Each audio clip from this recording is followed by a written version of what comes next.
Hello guys, welcome back to Fantos Medica. दोस्तों, आज का वीडियो काफी इंटरेस्टिंग होने वाला है। आज समझेंगे कि सिफालोस्पोरिन ग्रुप के अंदर कौन से एंटीबायोटिक है और यह किस प्रकार काम करता है और इसका साइड इफेक्ट क्या है। तो बने रहिए वीडियो के लास्ट तक। दोस्तों, सिफालोस्पोरिन ग्रुप के अंदर जनरेशन बाय जनरेशन मेडिसिन पाई जाती है, जैसे first generation, second generation, third generation और फोर्थ जनरेशन। तो यह काम किस प्रकार करता है इसके बारे में पहले बात करते हैं, उसके बाद हम फिर देखेंगे कि कौन सी जनरेशन में कौन सी एंटीबायोटिक पाई जाती है।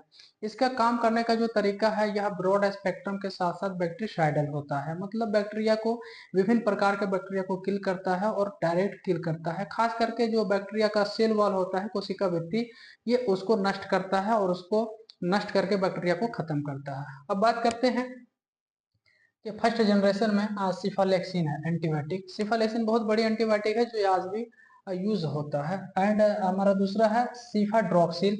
यह यूज तो होता है मगर इतनी बड़ी केस में यूज नहीं होता है। माइल्ड टू मॉडरेट अगर केस है तो यूज होता है, सीवियर केस में यूज नहीं होता है। लेकिन सिफालेक्सिन आज भी कुछ कुछ ऐसी जगह है जहां पर अदर एंटीबायोटिक फेल हो जाता है तो सिफालेक्सिन अपना काम कर दिखाता है। आगे है सिफालोराडीन, ये बंद हो गया, और सिफाजोलिन ये चला नहीं, ये भी बंद हो गया, ये क्लियर है। अब आगे हम बात करेंगे सेकंड जनरेशन में सिफाक्लोर। सिफाक्लोर बहुत बड़ी एंटीबायोटिक है और महंगी भी है, लेकिन इसका यूज बच्चों के डॉक्टर का प्रिस्क्रिप्शन में ज्यादा देखा जाता है। मतलब पेडियाट्रिक के डॉक्टर जो होता है उसके प्रिस्क्रिप्शन में ज्यादा देखा जाता है, बच्चों में ज्यादा यूज होता है। ऐसा नहीं कि एडल्ट में यूज नहीं होता है, एडल्ट में भी यूज होता है, मगर बच्चे के डॉक्टर ज्यादा यूज करते हैं। बात करेंगे इसका भाई जो है सिफुरोक्सिम। सिफुरोक्सिम ओरली एंटीबायोटिक और बहुत ही महंगी मानी जाती है ओरली में। यह पहले के डेट में महंगी होने के कारण कम यूज होता था, लेकिन आज के डेट में काफी ज्यादा यूज होता है और रिजल्ट जबरदस्त रिजल्ट है। बात करेंगे थर्ड जनरेशन में सिफिक्जिम। ये भी आज के डेट में यूज होता है और रिजल्ट भी अच्छा है और काफी सेफ मानी जाती है।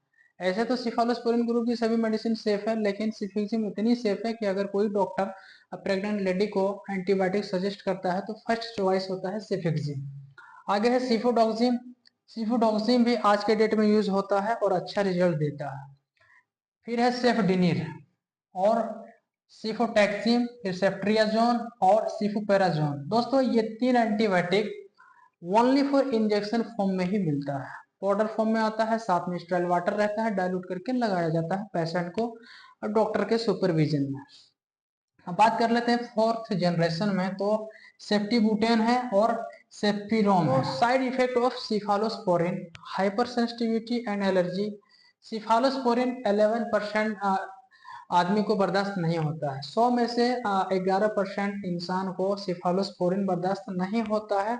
जिन सबको पेनिसिलिन बर्दाश्त नहीं होता है उन सबको सिफालोस्पोरिन भी बर्दाश्त नहीं होता है। क्यों? कारण क्या है? कारण यह है कि सिफालोस्पोरिन और पेनिसिलिन ग्रुप का केमिकल और स्ट्रक्चर सेम है, इसलिए जिन सबको पेनिसिलिन से दिक्कत है उन सबको सिफालोस्पोरिन से भी दिक्कत है। आगे बात करेंगे ओरल सिफालोस्पोरिन से क्या क्या दिक्कत हो सकता है। अगर कोई टेबलेट या कैप्सूल लेता है ओरली तो क्या दिक्कत होगा? स्किन रैश होगा, डायरिया हो सकता है, बॉडी में लाल चकत्ते, अर्टिकेरिया हो सकता है और विटामिन बी डेफिशिएंसी हो सकता है इत्यादि। इसके अलावा और भी साइड इफेक्ट किसी किसी को हो सकता है।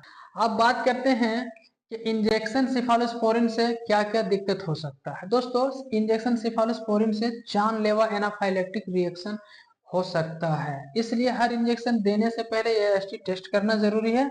इसके अलावा इस इंजेक्शन को हॉस्पिटल या नर्सिंग होम में यूज करना चाहिए। दोस्तों, यहाँ पर ये बता रहा है कि सिफालोस्पोरिन ग्रुप का इंजेक्शन ऐसे तो सेफ है, लेकिन 100 में से 11% को बर्दाश्त नहीं होता है, सूट नहीं करता है, तो उसे दिक्कत होगा। तो क्या होगा? इंजेक्शन से सीवियर एनाफाइलेक्सिस रिएक्शन होगा। यह बहुत ही सीवियर कंडीशन होता है, बहुत ही खतरनाक कंडीशन होता है। इसलिए इस इंजेक्शन को देने से पहले ये एसटी मतलब एंटी सेंसिटिविटी टेस्ट किया जाता है। इंजेक्शन को कुछ मात्रा में लेकर के और स्किन के नीचे दिया जाता है, फिर 20 टू 30 मिनट वेट किया जाता है और देखा जाता है कि किसी प्रकार का अगर सिम्टम्स आता है, जैसे इंफ्लामेशन, रेडनेस, इचिंग, या फिर वहां दाने दाने या फिर लाल चकत्ते, इस तरह का अगर कुछ सिम्टम्स आता है तो डॉक्टर उस इंजेक्शन को देने से उस पेशेंट को अवॉइड करते हैं। आगे बात करेंगे कि नर्सिंग होम या हॉस्पिटल में क्यों देना चाहिए? इसीलिए देना चाहिए क्योंकि इस इंजेक्शन से एनाफाइलेक्टिक रिएक्शन होता है, इसलिए हॉस्पिटल या नर्सिंग होम में देना चाहिए, ताकि अगर किसी भी तरह का दिक्कत हो तो वहां पर डॉक्टर उस पेशेंट का कंडीशन के अकॉर्डिंग उसको ट्रीट कर सके। आगे हम बात करेंगे कि लंबे दिन यूज से नॉर्मल गट फ्लोरा डिस्टर्ब हो सकता है। अगर यह मेडिसिन कोई लंबे दिन लेता है, कोई डॉक्टर लंबे दिन किसी पेशेंट को एडवाइस करता है, तो क्या दिक्कत होगा?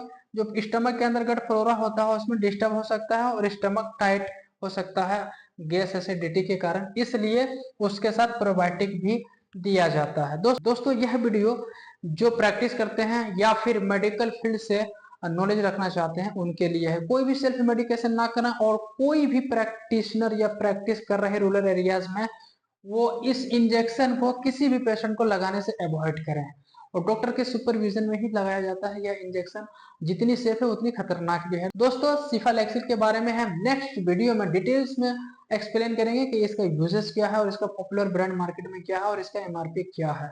वीडियो को देखने के लिए धन्यवाद। मिलते हैं किसी नेक्स्ट वीडियो में।